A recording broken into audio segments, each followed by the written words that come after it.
but it's a podcast where we talk about alternative medicine, functional medicine. So on top of everything else that you do, you have other like non-traditional medicines that you use in your. Yeah, I have found, like I said earlier, drinking water with a fire hose. There's a lot of non-traditional stuff out there that really works. My goal, I want to educate people to what really works in life and what. I mean, it's all kind of going back to the natural stuff: sunlight, exercise, sleep. That's fine. This Dr. Aaron, new podcast. It's called Out of Network and Into Wellness. But it's a podcast where we talk about alternative medicine, functional medicine, how to actually help you heal instead of help you be dependent on the system. Um, in the last, I've been in medicine for 30 years or thereabouts, and started in as a junior in high school. And I used to feel like medicine was for the patient. And we've just lost that over the last 10 years and quite a bit more even over the last 3 to 4 years. Um, and at that point, I decided I had to do something different. I had to make people well instead of continuing to keep them hooked on big pharma. And the more I checked into that, the more I looked into that. Gosh, big pharma is really kind of an evil empire. And so I kind of told my wife that I just can't do this anymore. I can't do the protocols that are killing people uh, or making people sicker, making them dependent. And she and I went down to visit Josh Umbers in Wichita, who's an old student of mine, actually. And she said, I think we can do this. And so that's kind of how Liberty MD got started. And I feel the need to talk about some of this stuff that I've found out through the years. I feel like I'm drinking water with a fire hose because there's just so much out there. And I feel like my job as a physician is to kind of edify what's real and what's fake. And that's where, I think people develop the trust and the friendship with their doctors, which they don't really have anymore. Yeah, that's true. A lot of times a lot of people have doctors, and you call them up for a an appointment. It might be 2 weeks to a month later down the road. If it's Right. a specialty doctor, Right. like a gynecologist or a dermatologist, you might be a month or more down the road because they're so overbooked that Yes. that and you And know what I used to say is that, before you get in for an appointment, you're either going to be better or dead. yeah. And so, for me, um, oh, I think the medical institutions have hidden behind, well, the protocol is X or the appointment time is Y and there's so many layers of just people um, between the patient and the doctor. Yeah, I was talking to Marie about that the other day. The protocol, like I take it that the insurance protocol or Well, and the protocols have been, I mean, when you really think about it, the protocols they've been set up by drug companies, by insurance companies, by CEOs of hospitals, by CEOs, by all of these business people in the clinic. And, it's like when I came out, the average number it came out into clinic and into practice, the average number of employees per doctor was three. I think it's 3.1 or something like that. And now it's like nine. It's gone up to nine people per physician in the office. And so, you know, to me, a lot of that is just red tape. And a lot of that is just, difficulties obtaining, being able to speak to your physician. And so, like with the direct primary care, I get to talk to people one on one. I like them to call me day, night, whatever, because I'd like to I don't want somebody sitting up all night worrying about X, Y, or Z when it's like, no, dude, this is fine. You're going to be fine. Versus, sitting in the ER for 4, 5, 6, 12 hours. okay, Um, been there. yeah. Yeah. And yeah, one our conversation was, why does the insurance company have the final say on what a patient needs? We've had friends that have been denied medicine that they need because insurance won't pay for it. And what I mean, they're not doctors; they're an insurance company. Would they have? Why? How can they um, deny something that a doctor says you need?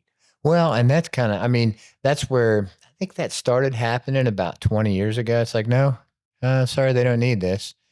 Well, who are they to, that used to just really piss me off, frankly. Back when I was 20 years ago, when I was a family practice doctor, I would spend sleepless nights wondering how I was going to get the people the care that they needed or the medicine they needed or whatever. And, I was wasting spending way too much time worrying about how are we going to get this medicine for this person? How are we going to get this health care for this person? Instead of worrying about the patient, you know? And so that is kind of a system that's been set up through insurance companies. And that's one of the reasons why I called the podcast Out of Network into Wellness, is because I don't use it. I'm not hampered by any of that. I'm not hampered by any strings that tell me that I can't do X, Y, and Z. We do most of our stuff 95% with cash. And we have our Atlas MD has negotiated prices like around the state and around the country, to where we get better prices for labs and for x-rays, et cetera, et cetera, et cetera. And, many times the pay that the patients have is actually what they end up having to pay is actually less than what they would pay for insurance with a copay. Yeah, I definitely could attest to that. As you know, I've been with you for what, 2 years, 3 years. Yes. Last year, I ruptured the tendon on my tricep, and instead of going to an MRI facility here in Emporia, I just went to I think it was Premier MRI in Wichita, and I I did an MRI on my right knee before, and it cost me, with insurance, like $1,800. Right. Without insurance, I paid 400 on my elbow. I don't understand because you would think that insurance should cheapen your cost, Exactly. but do they like mark it up considerably? Well, I mean, it's like, for example, one of the things that used to irritate me as a family doc, I'd have all these farmers and these good-hearted, good earth people that would come into my office, and it's like, well, the only medicine that really works for this is X. And so that X medicine, if you go into the pharmacy and you take your insurance card, like I'll take, for example, Lamisil, that worked for fungus of the toenails, which was kind of a great thing back in the day. Well, if you go in with insurance, that medicine would cost $500 and your copay would be $200. But yet, if you went in without insurance, it was on the Walmart $4 list. So, I mean, it makes zero sense, and it causes. I mean, it causes anxiety. It causes irritability. It does exactly for your patient what we're trying to prevent Yeah, and what's killing them, yeah. basically. What? Why? I don't understand. I cannot, for the life of me, understand how medicine has to be so expensive in America. Well, and it's just everybody gets a cut. Let's just take the pharmacy for example. I have my own pharmacy in house. It's not very well stocked, but I get wholesale prices to physicians' offices, which is much cheaper than anything else. My markup is 10%, um, to cover the cost of doing business, and just had to throw out some medicine today because it expired and that kind of thing. But you know, eh, by the time that all of that goes through, the pharmacist gets a cut, the person that's selling the medicine gets a cut, the insurance company gets a cut, everybody gets a cut. And so, I mean, and it just doesn't have to be that difficult. It's not that hard. Yeah, It's not that hard. yeah. That just blows my mind. So, what? How long you been in business with Liberty MD? Um, in September, I believe it will be 3 years. This September, yeah, in a few months. Yeah. You've been here too in this building In this building for 2 2 years, years, yes. yeah. Mhm. So what's it feel like Well, being I mean, honestly, I I was just watching a series on Netflix last week called The Pit, and, uh, the, kinda took me back to my ER days, and one of the things that irritated me the most was administration coming down during the middle of one of your busy days and telling you you had to do X, Y, Z, and it's like these people have never seen patients. They've never actually encountered a patient. They just run doctors. And gosh, I mean, I don't have anybody that runs me anymore. Liberty MD means responsible freedom, and so I feel like I try and hold myself responsible. I try and do responsible things. Um, and yet I'm liberated from the system that kind of ties all doctors down and gets rid of the joy of medicine. The joy is getting to know people. The joy is finding that last piece of the puzzle for their diagnosis, whether it be the peptides or hormones or whatever, to make them feel exactly like they're supposed to feel. And and once that last puzzle piece goes in, man, I feel good. I've had a good day. And there's nobody, no middle administrator or upper administrator or whatever administrator that's telling me, well, you can't spend that much time with patients. Well, you can't, prescribe this medicine. Well, you can't. It's like those are the things that irritate. Those are the things that stole all my joy from medicine. yeah. For those that don't know, can you explain what you're a direct primary care clinic? Yeah, direct primary care means that we charge a monthly fee, which First, helps. first of the kind in Emporia. No other clinic like this in Emporia. Right. Yeah, I think there's about 5 or 6, maybe close, maybe up to 10, but not none that are 5 or 6 that are really, really active, up to 10 that are really active, and then there's several other small ones in the state of Kansas.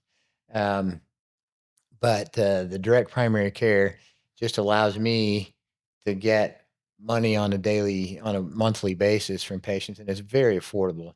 Um, and, that way I can keep my doors open. yeah, And people here have been very gracious. They really have supported me. We've formed bonds. Most of the patients in my practice are friends, yeah. um, and they really don't take advantage of me. I mean, it's like they don't call on the weekends. They don't call at midnight. They don't do stuff like that. But they do realize that when they do need me, I'm usually come running. I well, you remember my old boss Carrie? I remember her talking about how you met her at the clinic at us on a Saturday night for her son.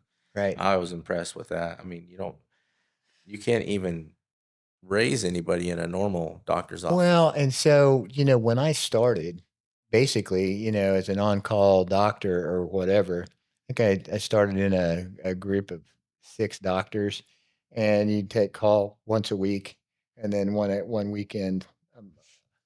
one weekend a month, et cetera, et cetera.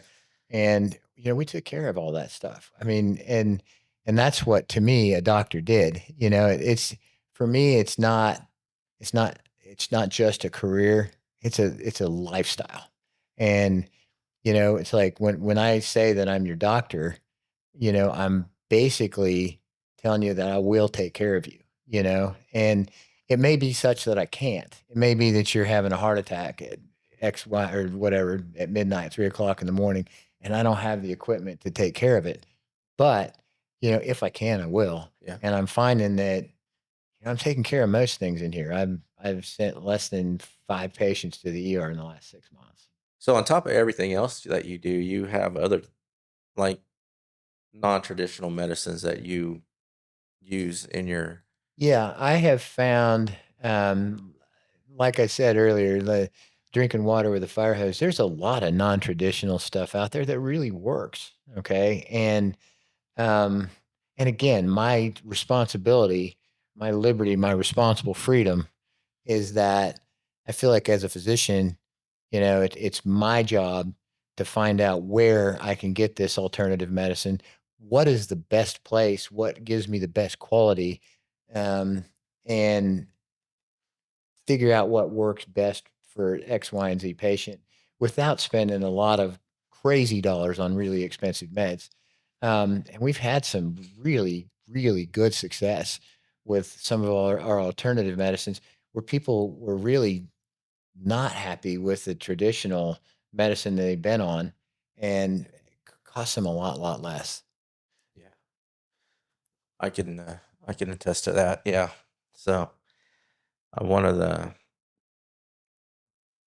things I tried, and I sent you a text message and asked you about it, is that Sermorelin. It's a peptide, Right. and plus on that's just one of the things that I've benefited from coming here. The PRP that you put in my knee a few years back is was like I have no pain in that knee 2 years later, and just the stuff that you offer is Right. amazing. And there's as many gimmicks out there Yeah. than there are real. But again, I feel like my responsibility to my patients is to have done the research. And what I tell people is like, I don't know if I can help you with that. I think that uh, this might work, but let me do some research and let me find out. I really do my due diligence, and that's how I've always. That's how I was raised. That's how the doctor that taught me back in the day, Doctor Victor Hilliard. Uh, That's the way he was. Um, and I, I feel that responsibility. I feel that sense of trust that people put in me, and so it's like, man, if I got somebody that I can't figure out how to get them better, man, I'm a voracious reader, and I read and read and read and read until I stumble on something. And we've there's a lot of patients that have had no success elsewhere. I had one patient that came in and seen 57 doctors and got her totally well. Wow. She's doing really well, and those are the kind of things again that give me joy. And the tougher the case, uh, the more satisfied I am if I can get to the bottom of it. Yeah. Um, I always tell people that, you don't just don't look for the easy fix. You try to get to the bottom of it. Well, Yeah. so medicine has kind of now been set up, and part of it's a medical legal thing. All right, so that I think they started about 20 years ago with the American College of Obstetrics and Gynecology. They call them ACOG, and they would set obstetricians were getting they couldn't even buy insurance just because so many complications happened, and so they set up these ACOG protocols, and as long as you did the ACOG protocol, you were fine, and you didn't get sued, and you didn't get in trouble, and you didn't have any kind of problems with it. Well, now they've set up protocols for everything to where a monkey can practice medicine. And I mean, that's a little bit off, but I mean, truly, they've set it up to where everybody, oh, you've got sinusitis, then we do X. You've got pneumonia, then we do Y. You have a urinary tract infection, then we do Z. And so those protocols were here's the 10 steps that you take, and here's the 10 steps that you take. And back when I started, basically, you would do internships with doctors, and you would learn their little pearls. You would learn their little tricks. You would learn their parts of medicine. Well, they don't do that anymore. It's all protocols. You know, the there's so many things that I've learned through the years from working with other doctors that work well, but they're not in the protocol. And so now, as a conventional physician, you're not allowed to use that. Some people don't know how to think out of the box anymore, is what you're They saying. don't teach them how to think. They teach them protocols. And And those that's protocols are pretty much set up by drug companies, uh, and they're pretty much set up by big pharma, and they're pretty much set up by insurance companies, and they're pretty much set up by, I mean, for example, like with your ruptured triceps tendon, yeah. what they would do is they would have you come in and they'd say, well, you got a sore elbow. Let's put you on anti-inflammatories and see you in a week. And then you come back in a week and they'd send you to physical therapy and then come back in 2 weeks. And then they would do uh, whatever else is in the. They'd kind of, and I call it stringing you along. They'd string you along, and then 8 weeks later, your triceps tendon has shrunk. You can't get it. But I think, when you came in, it's like, gosh, it was that day.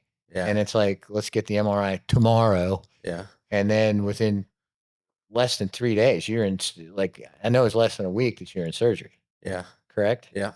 If I remember right. But so to me, this whole gamish, I don't even know what to call it, this whole system that medicine is, they just string you along. Oh, let's just string you along a little bit. Let's string you along, string you along. Well, and most of that's set up by the drug companies and the insurance companies. Do you see anything on the horizon that might change that? With RFK being in the Well, I was administration. so excited when RFK got Yeah. the position that he did. I mean, um, I can't say that. No, I can't say that I was a huge supporter of him for president, but he had a lot of really good ideas. And I know that he practices functional medicine. Yeah. When he first started doing his stuff, and he first started, I mean, I read a lot about him, read his books, read his vax versus unvaxxed book. I read a lot of his stuff. And I mean, the guy makes a lot of sense. He's actually thought through medicine. And I hope that the system doesn't break him. Um, Yeah. because I mean, the system's broken a lot of people through the years. But at that point, I got an email from him and ordered a bunch of "Make America Healthy Again" hats because that's kind of what my theme is here for the clinic. And I got an email back from his people, I guess, that said, "Hey, are you interested in being, one of us? Are you interested in being on the cabinet?" And I thought about it for 2 or 3 weeks, but by the time I actually applied, there were 7,000 applicants to be on Yeah. his cabinet. So I missed that opportunity. But, I mean, there's a lot of docs that he is, empowering, uh, like, Casey Means. Um, that's a friend of mine, I would consider a friend of mine. She has a direct primary care. She went through residency as the top student at Stanford, and by the time she got out of her 2nd year of residency, she decided she wasn't helping people, she was hurting people. So she's got a clinic a lot like mine, Okay. and she's become famous. I mean, Yeah. really big famous. Awesome. Um, yeah, I hope that there's some positive signs that we've seen. I don't know if it's because the HHS office is low profile enough that you're not seeing it a lot. Yep, But I noticed that they already got the dyes or some of the dyes out of the food, right. so I'm hoping that, it continues. The guy is I don't know what his background is. He a doctor or is he just Which one? Kate? No, it no, says she, no, and, no, I'm talking about RFK.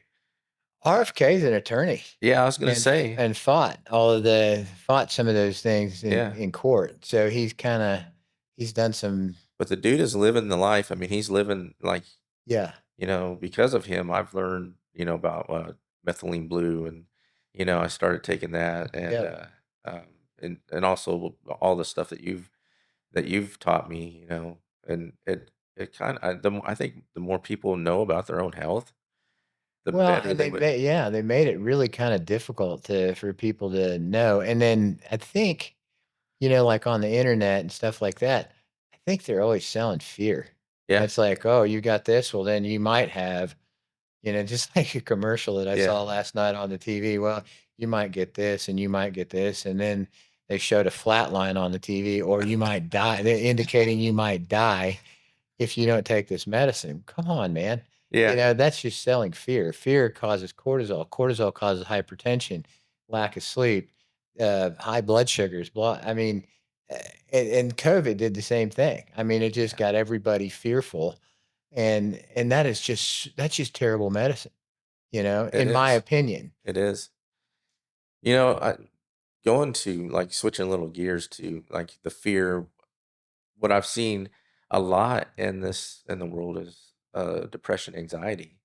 Because of like COVID, that like everybody there's and I I don't, I wouldn't want to be on medication for that the rest of my life, but I know the mental health industry doesn't they take the same path as traditional medicine and It like really is, and I've been very, very disappointed in the mental health industry. yeah, And working in the emergency room, I mean, I was right next to it all the time for 25 years. And, it used to be we might see one or two patients a week with suicidal ideation. Um, oh, maybe two or three, maybe a couple a month. And now it's like over and over and over. I mean, nightly there's four or five patients that are yeah, going through the mental health crisis. And you know, mental health is kind of I don't know, and again, I kind of feel like physicians have gotten lazy. It's like, well, we'll see you for an appointment in 3 weeks. Well, that didn't work if you're suicidal tonight. right, You know, right, that just doesn't work. But through making medicine convenient for the doctors and convenient for the nurses and convenient for everybody, they have these. I mean, it might take you a month to get into a psychiatrist, and if you're depressed, you really need to see somebody right away. right, Um, and then, I look at all the extra stuff that they do with mental health. They take people out to to find jobs, to do this, to do that, et cetera, et cetera, et cetera. Well, you can get an appointment for that in like 2 days, yeah, but yeah, what takes you 3 weeks or 3 months to get in and see a doctor when you're depressed and suicidal? yeah, It makes zero sense to me. yeah. If you're struggling with anxiety, like high anxiety, just people aren't going to answer the door just to go with a counselor to go look for a job. Right. It's hard enough for them to get out of bed. Depression, anxiety. Oh, it's crazy, and to actually think with the so I think a lot of this starts with actually processed foods, Yeah, and then I mean I've taken dozens of people now through the clinic here. I've taken dozens of people off of their antidepressants, yeah, put them on vitamins. Methylated B vitamins because they 40% of the population has the MTHFR gene where you can't convert folate, which is anything that you see that's enriched, flour. I mean, go to Casey's and look at every piece of food they have in there, and it's all enriched. yeah, And and that has folate in it. Folate, if you can't break it down into folic acid, if you can't methylate folate to folic acid, your body doesn't recognize it, and your body gets toxic. And so I've had, like I said, dozens of people on antidepressants that I put on vitamins and made them better. And the antidepressant medicines have some horrendous side effects. And, they're all written in there. It's all written in the package insert, but the package inserts have become so long and so arduous that nobody reads them. yeah. You talk about the processed foods and the dyes. I've seen that firsthand with my second youngest granddaughter. So when she was born, my daughter was like, "We're not no processed foods, no dyes, no sugars." Right.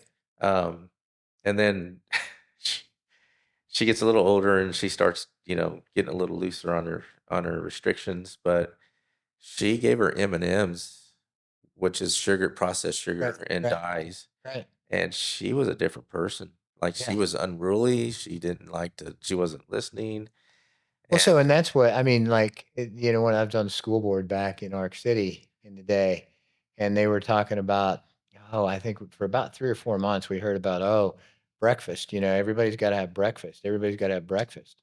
And the, uh, so I said, why don't you come in and have them present to us yeah, breakfast? Well, the breakfast that they had was fruit roll-ups, which is full of red dye, full of sugar, full of processed folate, full of, you know, ultra processed foods, and a ho ho.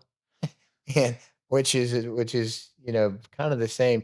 Anyway, none of the things that they had were good for them, and so then you feed all these kids all this red dye and sugar and processed foods, and then they get toxic on folate and they get hyper, and then they get them on antidepressants, and then they got them and then nobody will take them off. Once you started a medicine, you know, nobody takes you off of them. They don't ever sit back. I mean, I do. Everybody that comes in, it's like, what are you on this for? What are you on this for? Out of my 600 patients, I've stopped over 1,000 meds since I opened the clinic. I've I've been in law enforcement for, I don't know, over 25 years, and I see the same people that struggle with those mental health and illnesses and schizophrenia, depression, suicidal ideations, and they never get better. And I'm like, why can't they get better? They don't, is it the medicine that makes them or keeps them dependent? Is it like, are we creating a different form of drug addiction, drug addicts? Um, I think, it is if I like to kind of go back to the basics. All right. And the basics is that we're getting too much processed food. We're not exercising enough. We're not eating whole foods. We're not, we're not sleeping.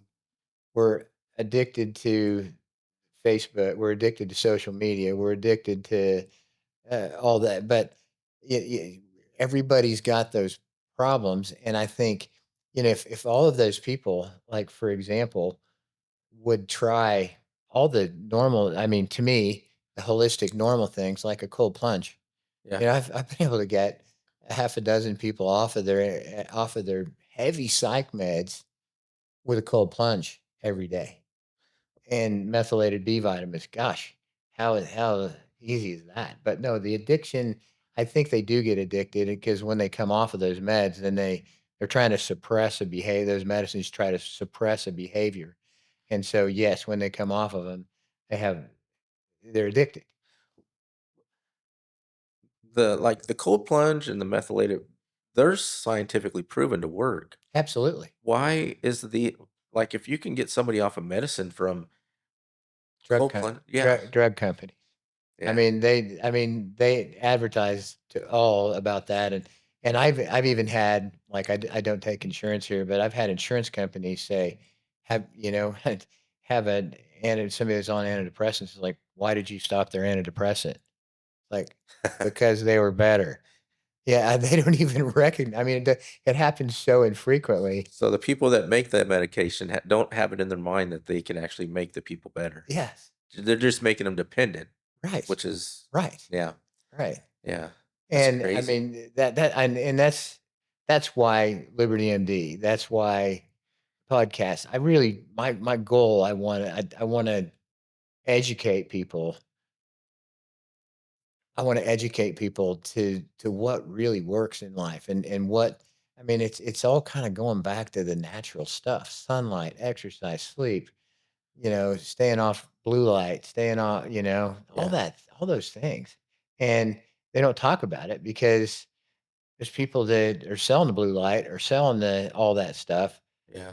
kinda suppress that information, and I can tell you, I know that drug companies suppress that information. Well, I watched a video on scientific studies, Right? and they were talking about, if you want to know if the scientific, like, everything's become so corrupted in this world that you don't even know if a scientific study is true or not. They talked about the tobacco industry, how they commissioned a study to make the study say that Right, cigarettes are good for you. right. And then people started dying of cancer, and then they had to put the label on the cigarettes. Well, the same things rings true for a lot of our medicine that we have now, you All of know? it. All of Yeah, it. like Most of conventional, not all of it, I say most of conventional medicine is pushed out there by drug companies who are making more money. I mean, look at the OxyContin thing. yeah. I mean, that's kinda right in your face, and Well, there's a dozen shows out on it, yeah. but I remember back when the OxyContin rep came to visit me, and I was able to see through it, all of it, Yeah. at that point, and I kicked the guy out of my clinic. You know, it's like, I don't even wanna see you in here anymore because, you're peddling horrible stuff. Right. And he wasn't, I mean, he's making money. He didn't realize, he really didn't, I don't even think he's a nice guy. I know him even to this day. But, I Well, the mean, sales rep they they sell get what the company tells them to sell. They don't have right, a degree or they don't know how that right. the side effects Well, they they haven't, nobody, again, it's protocol. It's like, "All right, here's the protocol. Here's what we want you to tell the doctors." yeah, You know? And they, I mean, they're pretty good. They're most of them are nice looking people, have a good personality, et cetera, et cetera. In fact, my wife was, working for Lincare, when I met her okay. initially. So, I mean, they seem to be well educated, smart people, et cetera, et cetera, et cetera, but they're just, again, drones or monkeys that are just parroting what they're told. And, if they parrot it good enough, then they get, I mean, the drug reps when I was a family doctor were making twice the money I was. Wow. Yeah. Just by pushing the medicine. Yeah. Yeah. And it's, I mean, that whole industry is really messed up. And and that's why again, another reason why I'm doing what I'm doing. Yeah. And I used to think a lot of what the FAA or the FDA used to have to say about a product or medicine. But now, I mean, I've learned that you can actually pay a certain amount of money and your stuff gets approved by the FDA. I'm like, what's the Why do point? you think most of the drug company people that work for the FDA now work for a pharmaceutical Right? company? And that should not be. I mean, it's like, at one study I read was, it's over 60% of these people that were working for the FDA are now working for drug companies. I mean, Yeah. it's That's it's sad, and so I get a lot of my data now, um, that I can get it. I can get it reinterpreted from across the pond. Yeah, I get it from Europe. I get it from India is where I'm seeing most of the really good papers these days. well, yeah. And speaking across the pond, or even to our neighbor to the north, a lot of the stuff that we as Americans consume is illegal there. Right, Like, right. And why does that not set off red lights and sirens to everybody? right? You know, Yeah. because it should. It's like, if you can't sell that in Canada, Yeah. why are you selling it to? And it comes from the United States. If you can't sell it, you know, uh, Or if they sell it, they have to sell it with right, without the with dyes and without the with without the stuff, because yeah. at least they care enough. But I mean, honestly, the system is set up. The medical system now is set up to where you are dependent on the system. Yeah. And I can think of one patient of mine. I'll just bring this up really quick, just because I thought it was kind of cool. She was a lady that used to show up in the emergency room quite frequently, and you call those in the ER, you call them frequent flyers, Yeah. right? She'd come in, her blood pressure would be too high, then she'd come in, her blood pressure would be too low, and then she'd come in, and then it was, well, I just feel funny on this, man. Well, back and forth, back and forth. Well, she called to be one of my patients, and I thought, Oh, this is going to be a challenge. And she is actually one of my favorite patients. I've got her doing a bunch of life hacks. I've got her doing saunas. I've got her doing grounding. I've got her doing breath work. I've got her doing exercise. She comes in now every 3 months to discuss her meds, which we've cut by half, right? yeah. But she comes in to get on the body fat scale to show me how much muscle she's gained, Wow. because I had her read the book, the Gabrielle Lyons Forever Strong, Yeah. and now that's her mantra. And she's, I mean, really one of my favorite patients. And that's what my goal is to get people independent of the system. If her blood pressure comes up, she goes in saunas. Yeah. If she can't relax, and she does breath work, she does grounding, she does cold plunges, she does, I mean, and that's the way I'd like to get everybody to be, educate themselves. I first heard about grounding maybe a year ago, and I was like, "There's." I'm skeptical about everything. I'm too. I go out and looking for information outside the norm, Right, and I first heard Gary Brecka talking about right, grounding. right. I was like, there can't be that can't standing in your lawn with barefooted for 20 minutes. My neighbors think I'm crazy. Yeah. Yeah, and I Yeah. agree. And so I started looking it up, and I was and reputable, like the Mayo Clinic and then John Hopkins all had positive things that Right, this is scientifically proven right. to work. And I'm like, Right. And I mean, they've even taken electrical monitors, yeah, super sensitive electrical monitors and monitored your electricity. And when you step barefoot on the ground, it discharges into the ground. That wow, negative ion actually it shows a change in the electricity of your body. it's just amazing. I mean, uh, the God's creation, us included, is just amazing. It really And is. when you think about the body, it only grows under stress.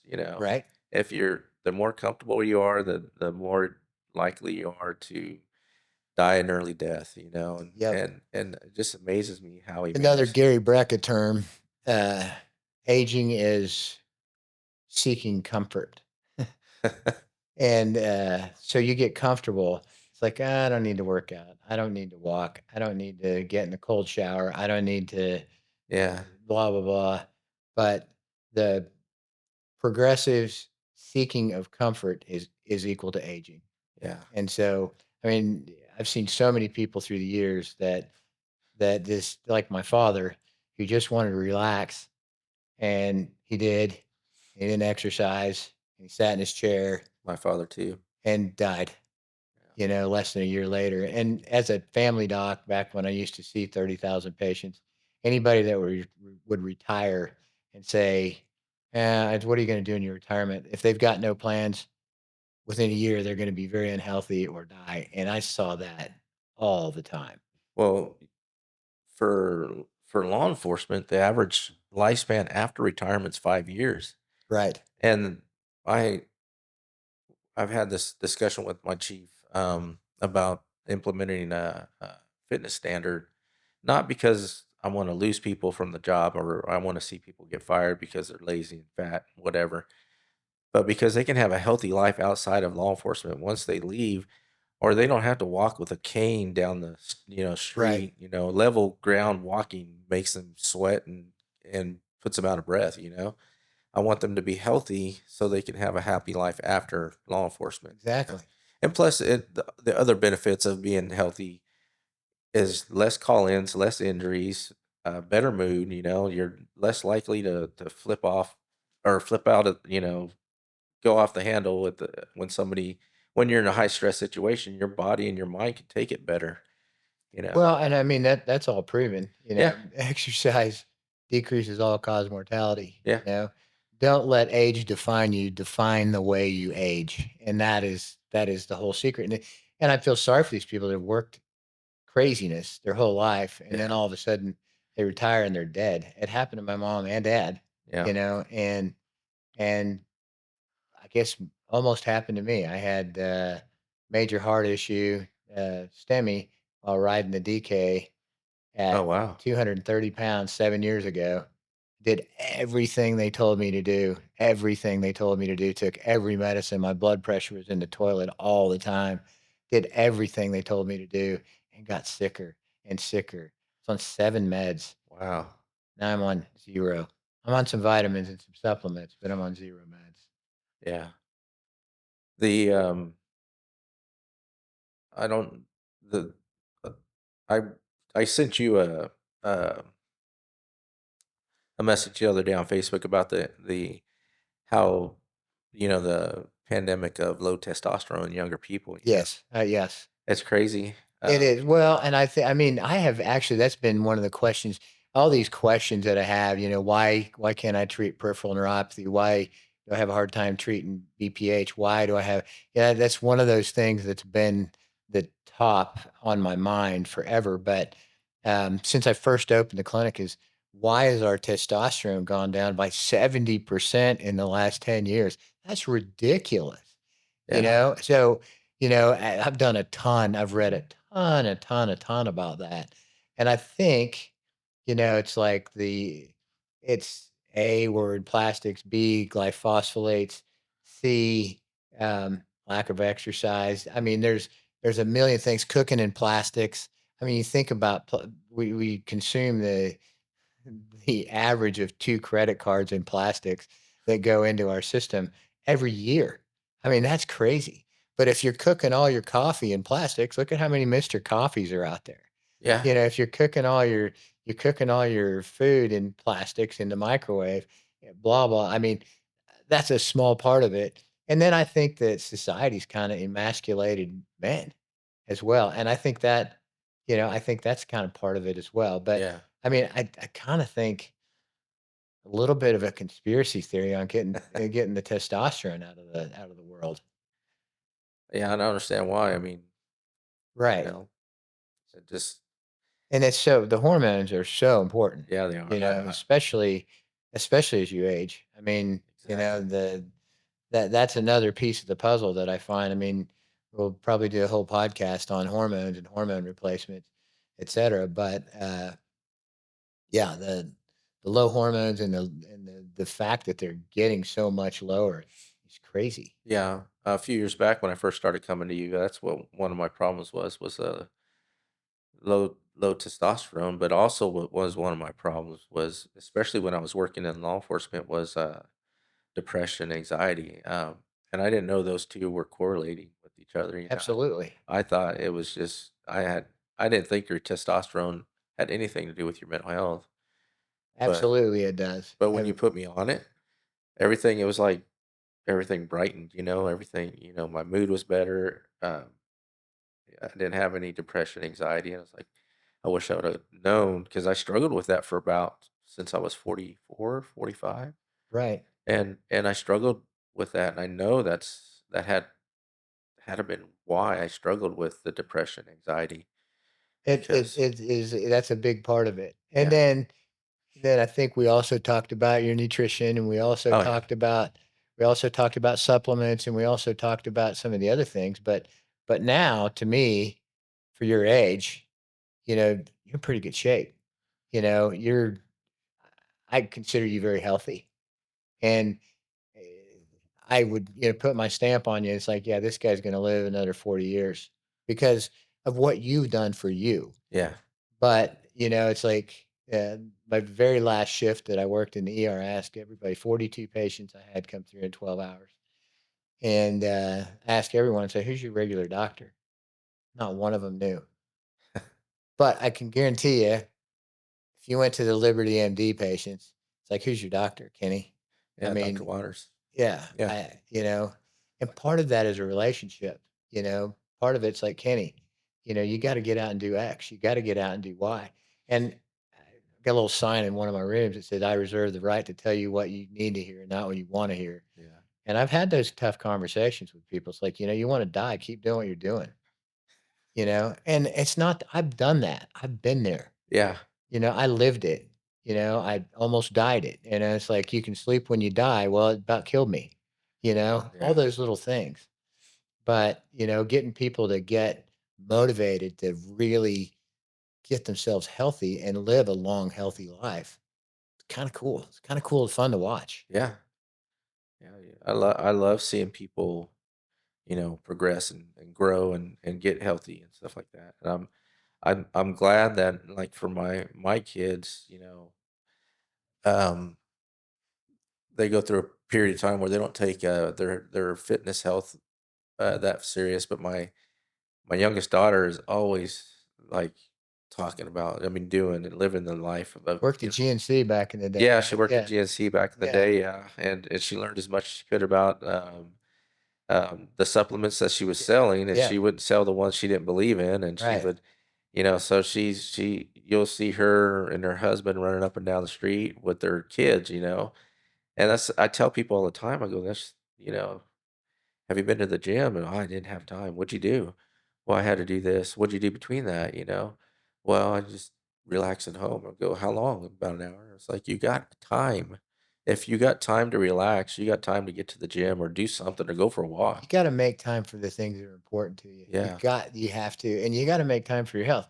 Either you take care of it on the front side Yeah. and spend the time now getting healthy, or the backside and spend your time in a nursing home. I Right. mean, choose your heart, I know. you know, and I think one of the most, which is another book that I thought about writing, if as parents, the best thing you can give to your kids is health, and to show them, I mean, they learn your habits, they eat what you eat, they exercise when you Yeah. exercise, etcetera. I mean, I've had, 3 kids that had, college scholarships for athletics, Yeah. and I swear that the thing that launched all of them was that during their middle school years, I would go to the gym early in the morning with the kids, and they would work out, and just that little, I don't know, maybe is it, we did that for 3 or 4 years, but it wasn't more than 100 times for all the kids combined.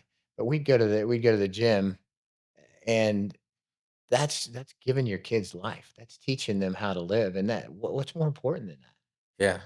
And then, I mean, start your day off so well and your mood is such a good mood. And, Right, if you I've always told people that, working out just puts you in such a good mood. It doesn't matter if you're mad when you go into the gym, you won't be when you come out. And I remember one day Maria was mad at me. I can't remember what it was. I did something stupid or said something stupid. right.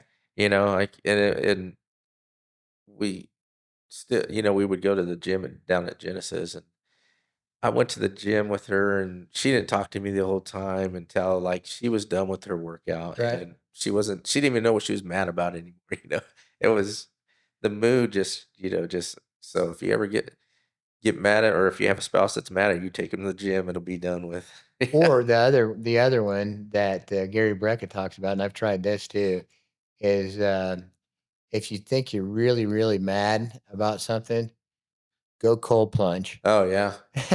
And he said, "There's no way you could be mad after a cold plunge," and it's true. I've tried it half a dozen times, and man, I mean, and I've got several patients that have done that, that just have temper flares or this or that, et cetera, et cetera. It's like, go cold plunge, and, it's not everybody's got a cold plunge, so go get in a Cold ice cold shower. shower, Yeah. and so what that does is that vasoconstricts your whole body to where you get more blood flow to the brain, and then you just get rid of that. To me, when I used to not work out, I used to call I'd feel cheesy, and when I felt too cheesy, I could go to the gym and I wouldn't feel cheesy anymore. But yeah, I mean, but yeah, makes you feel better. And why not give that gift to your kids? Right? Right? Or the gift to your kids is, I'm healthy. You don't have to worry about me. Yeah. Yeah. I'm not gonna have to you're not gonna have to worry about putting me into a rest home when, Right. you know. You're not gonna have to worry about coming to visit me twice a year at the nursing home, Yeah. you know? Yeah.